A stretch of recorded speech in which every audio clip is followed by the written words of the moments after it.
प्रिय भक्तों, आप सभी को नवरात्रि के इस पावन पर्व की अनंत और मंगलमय शुभकामनाएं। नवरात्रि का 7वां दिन, जो माता कालरात्रि को समर्पित है, केवल एक तिथि नहीं, बल्कि हमारी आध्यात्मिक यात्रा का वो महत्वपूर्ण पड़ाव है, जहां से हम अपने भीतर के अंधकार और भय को समाप्त कर एक नई चेतना की ओर बढ़ते हैं। माता कालरात्रि, जिनका स्वरूप भले ही देखने में अत्यंत भयानक है, लेकिन वे अपने भक्तों के लिए शुभंकरी हैं, यानी सदैव शुभ फल देने वाली। आज की यह कथा उन सभी के लिए एक मरहम साबित होगी जिनके जीवन में दुखों का पहाड़ टूट पड़ा है, जिन्हें अपनों ने ही पराया कर दिया है, या जिनके घर की सुख शांति को किसी की बुरी नजर लग गई है। विश्वास मानिए, यदि आप इस कथा को पूरी तन्मयता और श्रद्धा से सुनेंगे तो माता कालरात्रि आपके जीवन के हर काल, हर संकट को हर लेंगी। तो चलिए, बिना किसी विलंब के हम भक्ति के उस सागर में गोते लगाते हैं जहां केवल करुणा, ममता और चमत्कार का वास है। प्रिय श्रोतागण, ये कथा भारतवर्ष के एक ऐसे कोने की है जिसे कुदरत ने अपने हाथों से सजाया था। एक छोटा सा मनोरम गांव, लक्ष्मीनगर। चारों ओर ऊंची ऊंची पहाड़ियां जैसे गांव को अपनी बाहों में समेटे हुए हों। हर सुबह सूरज की पहली किरण जब इन पहाड़ियों से टकराती थी तो पूरा गांव सोने की तरह चमक उठता था। गांव के बीचों बीच एक विशाल और कलकल करती नदी बहती थी, जिसका निर्मल जल गांव की प्यास ही नहीं बुझाता था, बल्कि उनकी आत्मा को भी तृप्त करता था। इसी नदी के पावन तट पर स्थित था महाकाल रात्रि का भव्य मंदिर।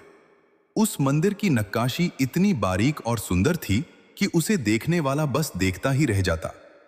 मंदिर के गर्भगृह में माता कालरात्रि की एक विशाल और तेजस्वी मूर्ति स्थापित थी।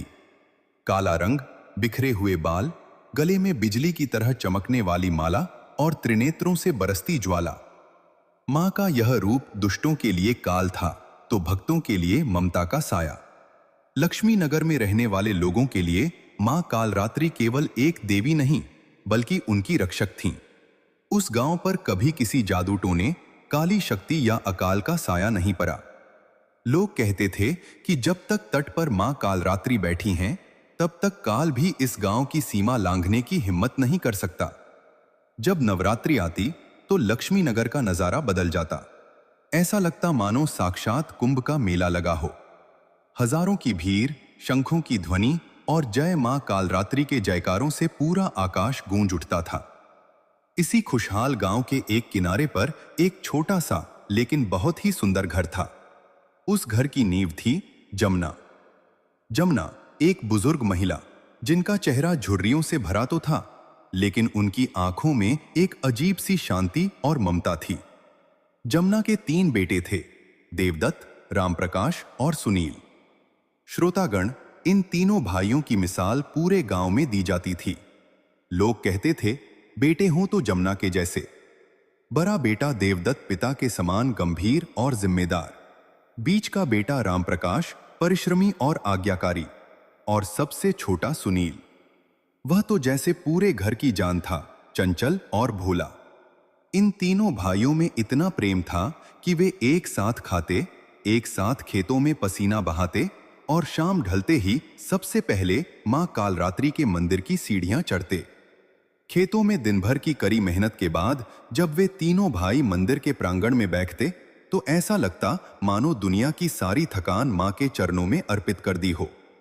वे मां की मूर्ति के सामने बैठकर घंटों बातें करते, जैसे कोई बच्चा अपनी मां से अपने दिन भर का हाल सुनाता है। उनके जीवन में कोई कमी नहीं थी। खेतों में सोना उपजता था, घर में अन्न के भंडार भरे थे, और सबसे बड़ी बात, तीनों भाइयों के बीच वह राम लक्ष्मण वाला अटूट प्रेम था। समय का पहिया अपनी गति से चलता रहा। जमुना की ममता और बेटों की मेहनत ने घर को खुशियों से लबालब कर दिया था। फिर वह दिन आया जिसका हर मां को इंतजार होता है।